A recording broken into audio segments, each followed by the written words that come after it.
Fellas, Damon, Black Warrior Lures. We're in the middle of an ice storm here, and what we're gonna do when we stop fishing.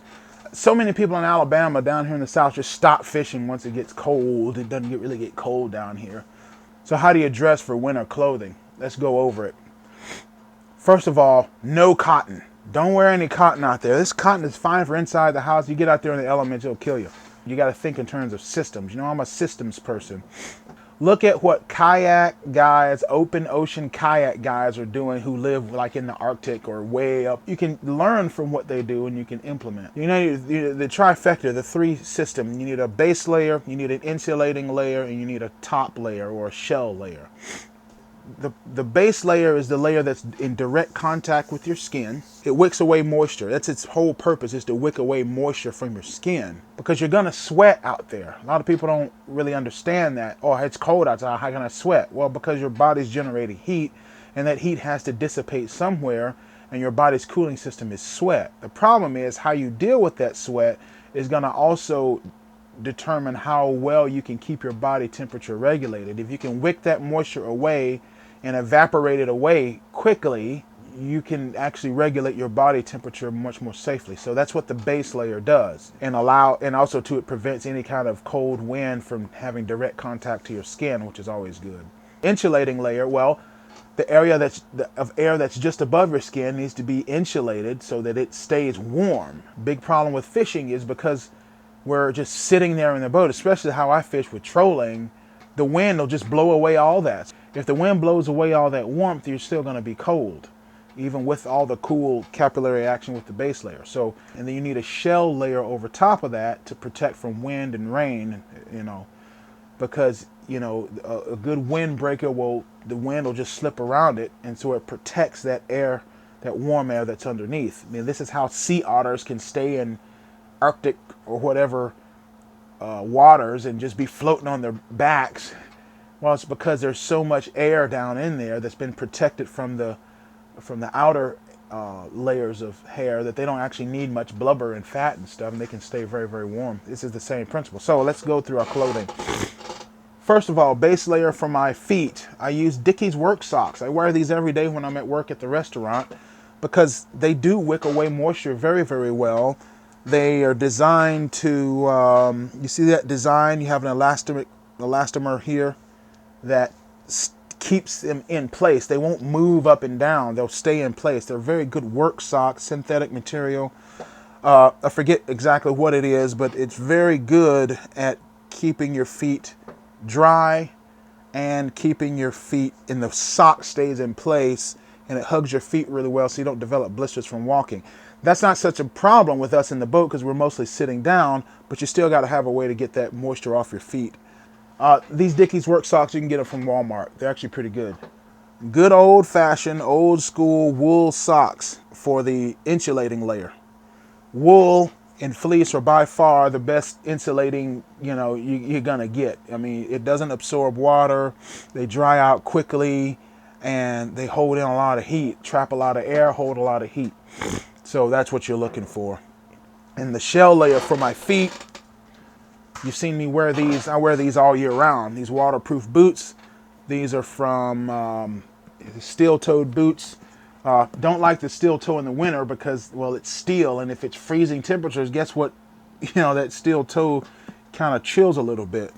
But it's okay. I haven't found it to be too bad because this definitely will protect your feet from the water. What are the shoes for crews? They make a lot of restaurant type shoes, but these are good for heavy industry, things like that. But they're antibacterial, which is something in a lot of people who work out on oil rigs or out on shrimp boats and stuff. There's a lot of bad bacteria that could really just make they would have to chop your leg off from the hip down if you get it, you know. So they're antibacterial, and they're very waterproof. And they're slip proof. So on those slippery boat docks, you see all the treads there, just like the tires in your car. That water and stuff will slip through, and you won't be slipping and falling on the boat docks. So I use these. You see me wearing these all the time, every fishing trip now. You need to buy a good base layer. You know, superhero spandex, dude. I'm serious. You think it's a joke, right? No. This is a brand called Terramar. I bought these from REI. I just got them for Christmas and they had them on sale. This is a middleweight base layer. Maybe I'll just try to put a link down there. It's, again, this is the stuff. It's basically polyester and spandex. About 85% polyester, about 15% spandex. Had to do the right. You can wear these for days and days on end without washing them and they don't stink. Again, there's some sort of antimicrobial property in it that keeps it from stinking, just like my boots there. So, base layer, that's what's gonna, and we put it on, if you've never worn them before, it has a sort of almost icy hot feel to the skin. And I think it's just because of the capillary action of pulling that moisture off your skin, so it doesn't, that moisture doesn't stay on your skin. What do I use for insulating and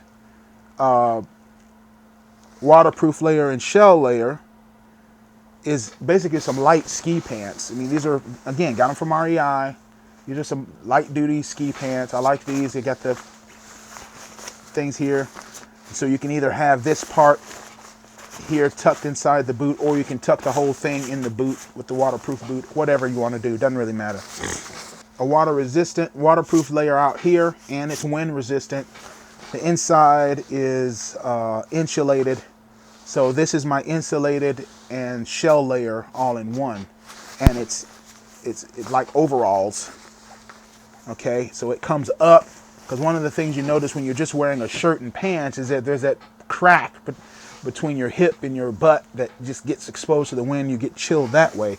This comes all the way up to your chest here. And these are very warm. It's like wearing a sleeping bag. Let's move on to the upper body. What do I use for base layer? It's exactly the same as the base layer on the bottom. I just got the matching upper layer.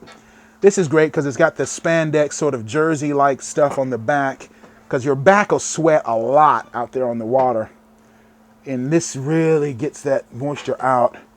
There's a hole here in the sleeve. You can, put your thumb through when you're trying to put on a jacket or something. It's really good. And the thing I like about this hiking and camping type of gear is that they really thought it out well. The sleeves come up all the way to there. Right, so your hand is very well insulated even without the gloves. Insulating layer, a good old-fashioned fleece jacket, man. Seriously, just a good old-fashioned fleece jacket. You can get wool if it doesn't matter. Let's say you could want to use a wool shirt. That's fine. It doesn't really matter. I like the jacket because I can use the jacket. I just needed a new jacket anyway.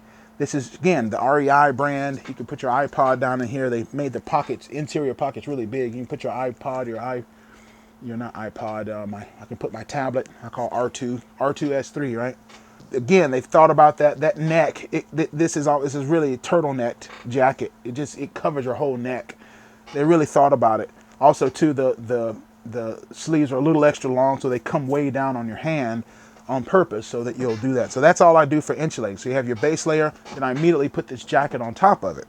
So what do I do if it's really windy? Because, when you're out there trolling like I do, wind is the key, right? I got this Under Armour rain jacket here, really high visible. This is water resistant on the outside and waterproof on the inside, but it doesn't get too hot and sweaty like these plastic raincoats.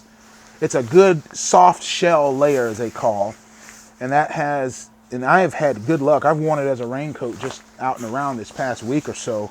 I love it. This is the Under Armour. I got it for extra big, extra tall people. But anyway, it's Under Armour, surprisingly. I got this one really cheaply. This one was on clearance from REI because I guess they weren't selling many of the big, tall sizes in this particular item. So I got it for about half price. The extra long handles here. You have Velcro here. You have Velcro in addition to the zipper, so there are no buttons. And it's also, you got the hood on it as well. So that becomes part of the shell layer. That is the shell layer for your head.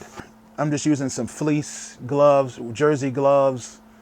On the upper layer, I'm just using garden gloves. It's these leather garden gloves, I have plenty of these body warmer, hand warmer, chemical heater things, last 18 hours. And this will be in the jacket of my fleece jacket or in the jacket of the outer shell, and I can always tuck one or two hands in there.